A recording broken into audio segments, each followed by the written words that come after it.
Ever said something was terrific, and then had that moment where you're like, wait, didn't that used to mean, like, terrifying? Yeah. Yeah. Well, that's exactly what we're diving into today. It's called amelioration.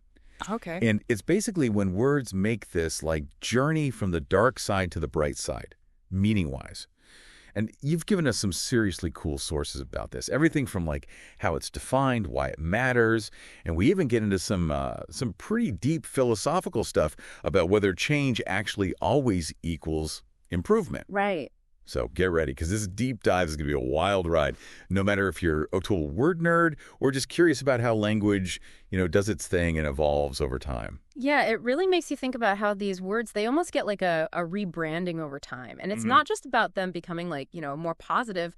It's really about reflecting the values of society and how those values have changed. I am so intrigued already. But okay, before we go too far, let's just get a definition down. Our sources all seem to agree that amelioration is a specific type of semantic change. Yeah. And that just means, when a word's meaning shifts over time. Exactly. And with amelioration, it always shifts to a more positive or favorable meaning. Like, take the word nice. Oh, yeah, nice. It used to mean foolish or simple. Whoa. Can you imagine, like, being called nice as an insult? Ouch. Right. And now it's like the ultimate compliment, a sign of kindness. Total linguistic makeover. Now, it is kind of interesting that our sources all point out that amelioration is actually less common than its opposite, which is pejoration. Right. Where a word takes on a more negative meaning over time. Yeah. So it's kind of special when we see a word going through amelioration. It's kind of rare. Yeah, it's like finding, I don't know, like a rare bird, in this huge landscape of language. And it just begs the question, what forces were at play to actually cause that shift in meaning? Oh, for sure. Okay, well, one example from the sources that I couldn't get over was the word pretty. You're telling me that pretty used to mean cunning or sly. I know, it's amazing, isn't it? I mean, how did that happen? Well, I think it's a really cool example of how, how societal perceptions can really drive language change. Imagine a time when being physically attractive was like associated with cleverness or even with like manipulation. Maybe back then pretty people were just the ones who could like really navigate those complex social situations and use their appearance, to their advantage. So it was almost like pretty was a strategy, not just like how you look. Right. Because it makes you think about like how different cultures might have viewed attractiveness. Exactly. And there are different implications too. Yeah, and it reminds us that beauty standards, they're not static. They're, they evolve over time. Yeah. Reflecting all those shifting societal values like we were talking about. Yeah. So what might be super attractive in one era might be like totally different in another era. Totally different. Yeah. And those views, those changing views are like embedded in the words we use, just baked right in. Yeah, it's pretty incredible when you think about it that way. It really is. Okay, the sources also brought up the word dizzy. Oh, yeah. So it used to mean like foolish. Right. But now we mostly think about like vertigo. Yeah, that feeling. But that old sense of foolish, it still kind of hangs around, right? It does. Like in phrases like dizzy blonde. What's going on there?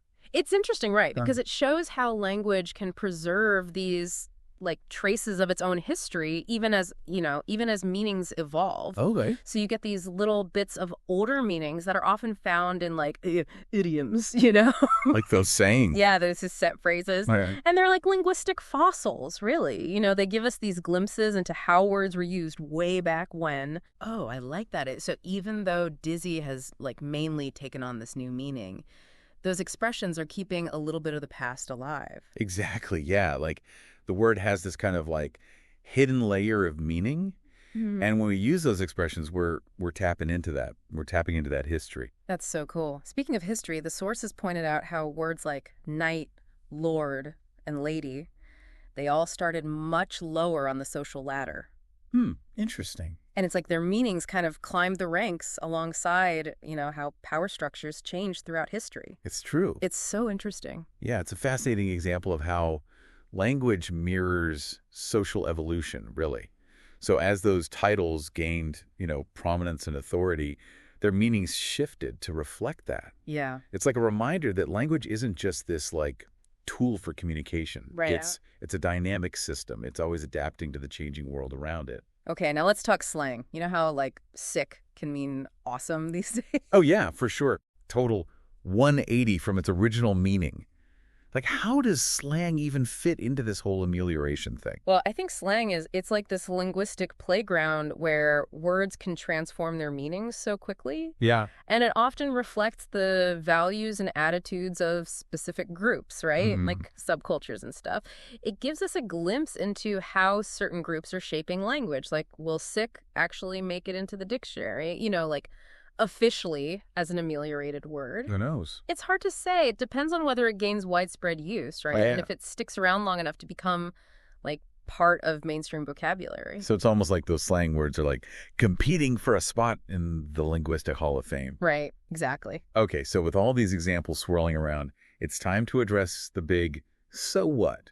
Like, why should anyone even care about amelioration? That is the key question. Amelioration isn't just about words changing. It's about understanding how our perceptions and values as a society, like, evolve over time. And those words we use and how their meanings shift, it shows what we find desirable, what we think is positive.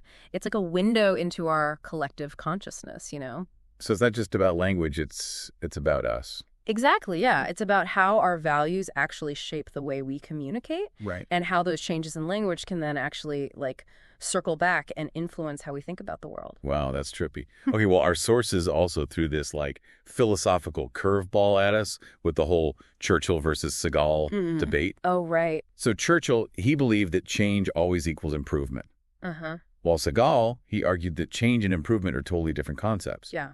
So to him, change just makes things different, while improvement actually makes them better. And it's an interesting debate, isn't it? Yeah. Especially when you try to apply it to, like, language. So does a word becoming, more positive, does that always mean it's an improvement? Right. Or is it just reflecting a shift in, like, societal preferences, which might not actually be better in, some objective sense? So are we seeing, like, genuine linguistic progress with amelioration? Or are we just, seeing a change in how we view these concepts? I'm already sensing this is like a question with no easy answers. Right. It's a really interesting one to ponder. It challenges us to think critically about what improvement even means, not just in language, but in our lives in general. Okay, well, let's try to bring this down to earth with some real-world examples. Our sources highlight situations where both Churchill and Seagal's perspectives seem to kind of fit. Yeah, let's think about technological advancements. Yeah. Going from, like, the printing press to the internet and everything in between. These innovations have definitely brought about some positive changes, right? Increasing access to information and connecting people across, vast distances. So in that sense, Churchill's viewpoint, that change equals improvement, kind of holds true. So in that case, change is a good thing. Yeah, I think so. But then consider something like traditional craftsmanship. Okay. Those skills, those techniques that are passed down through generations. Yeah. Maybe Seagal's perspective makes more sense here. Preserving those traditions isn't really about making them better, right? It's about honoring their inherent value. Right. And making sure they continue to exist. Okay, so it seems like the key is to really think about the context, right? Yeah. And, like, what's the intended outcome of that change? Just blindly embracing every change, that could lead to, like, chaos. Totally. But then resisting all change could, like, stifle progress. Right? Yeah, absolutely. It's about finding that balance between honoring the past and, embracing the future. And our listeners are probably like, wow, this is deep. It is. But how does, like, all this thinking about change actually apply to me, like in my everyday life? Well, I think the Churchill-Seagal debate, it gives us a really useful way to, like, evaluate change in our own lives. So when you're faced with a decision, it might be helpful to ask yourself, is this just making things different? Or is it truly leading to improvement? It's like that age-old question. Is Yeah. newer always better? Exactly. Sometimes change just for the sake of change, it can send us down a rabbit hole. Yeah. But other times it's what sparks, growth and progress. The key is to be mindful, I think, of our intentions and to really think about like what could be the consequences of our choices. That's some seriously good advice. I'm feeling very enlightened over here. It's fascinating to me that even something as simple as like the meaning of a word can spark these really profound reflections on, the nature of change and improvement. That's what makes this whole deep dive so interesting. It's about so much more than just definitions. It's really about exploring how language reflects who we are and how we see the world. Yeah, it really shows how like language is always changing, always evolving. It's reflecting what we value as a society. Yeah, absolutely. And, something that our sources pointed out that I thought was really cool is how amelioration is not always about a word like objectively becoming quote unquote better. Okay. It's more about those changing societal values we were just talking about. So it's not like about some universal good or bad, but more how our perceptions of things shift over time. Exactly. Yeah. What one generation might see as negative, another might totally embrace it as positive. Yeah. It's all about context. Like, think about it. A word that was like once super harsh, even offensive, could become more neutral, even positive if the idea behind it, the concept it represents, if that becomes more accepted. So that makes you wonder, like, what words or even concepts that are like seen as negative now might go through this whole transformation thing in the future? What might be the pretty or sick of tomorrow? Ooh, that's a really fun thought experiment. Imagine a world where conformity, something we often see as stifling individuality, suddenly becomes positive. Wow. Maybe in some future society that really values like harmony and the well-being of the whole group, conformity might be seen as a good thing, like a sign of social responsibility. That is a mind bender for sure. Yeah. It makes you realize language is like this living tapestry, right? It's woven with these threads of our values, our culture.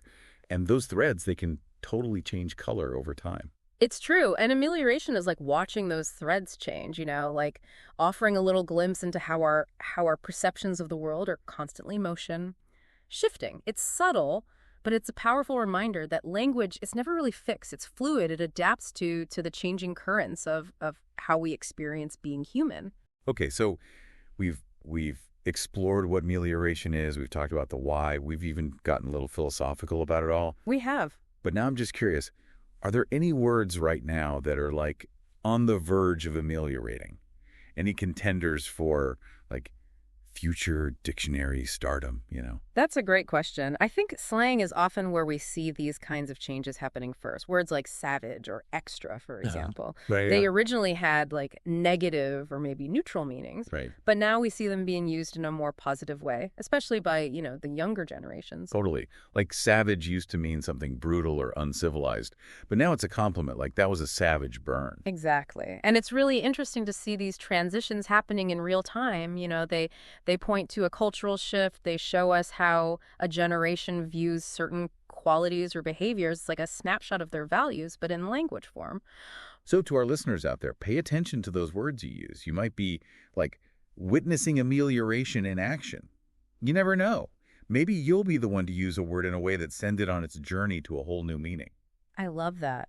What's really cool to think about is that language is ultimately shaped by us, the people who use it. Each generation comes along and brings its own, perspective, its own creativity, and we see that reflected in how language evolves. This deep dive has been like a serious journey. We've gone from like dictionary definitions to philosophical debates to like predicting the future of language. My brain feels like it's gone through its own little amelioration workout, Definitely some positive changes happening up there. I love that analogy. And yeah, you're right. Amelioration isn't just about words. It's about how we understand ourselves, how we express ourselves. It's really a testament to how adaptable language is, And a reminder that even with all this constant change, there's always room for new perspectives, positive shifts to like pop up and emerge.